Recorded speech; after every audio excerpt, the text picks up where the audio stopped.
Isa sa mga karapatan ng mga bata ay ang kalayaan na sila'y makapaglaro. Ang paglalaro po kasi ay kailangan para sa kanilang maayos sa paglaki. Pero para sa isang bata na nakilala namin, mas pinili niyang mapag-isa kaysa makipaglaro. Bakit kaya?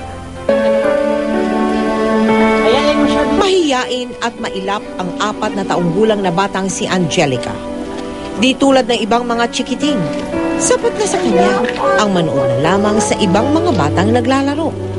Alam niya kasing sa kanyang munting sulok, ligtas siya sa mga manunukso dahil sa kanyang bukol. Siyempre, sir, blood sticker then water, apo po yan, sir. Kaya nakakonsensya ako. Bata pa siya, kawawa siya. Matanggal yung bukol niya, sir, siguro masaya na ako. Nang makita ni Aling Nelia ang kondisyon ng apo sa kapatid, agad niyang sinama ang bata mula Cagayan Valley para dumulog sa GMA Kapuso Foundation. Pagdating ng Maynila, si Lola Nelia na ang tumayong magulang ng bata. Nakita ko yun. Siyempre, umiyak kami. Bakit napabayaan yung bata? Sabi ng tatay, walang-wala daw. Nasaan yung trabaho mo? Kulang.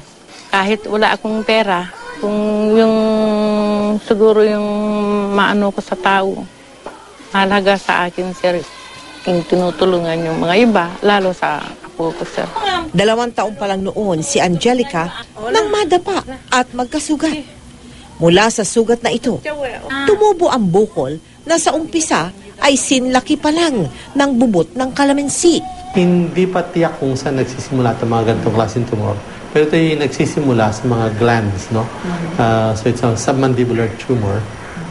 Ang tao kasi may maraming glands yan sa ilalim ng submandible, sa may panga. Yung mga glands na yun ang lumalaki at nagkakaroon ng bukol. More probably, this could be a adenoma or submandibular gland tumor. Ngayon, halos gasantol na ang laki ng bukol ni Angelica. Wala namang magawa si Lola Nelia dahil umaasa lang din siya sa anak para sa kanyang mga gastusin. At sa bawat araw na lumipas na hindi naghagamot ang bukol ni Angelica, iba yung panganib ang kinakaharap ng bata.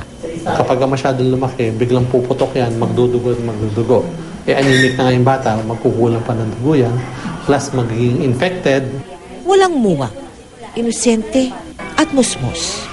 Tila walang malay si Angelica sa peligrong dala ng bukol sa kanyang mukha. Isang anghel na nangangailangan, humihiling, nagsusumamo ng inyong tulong. Alangan mo pa ako, gumulang ako.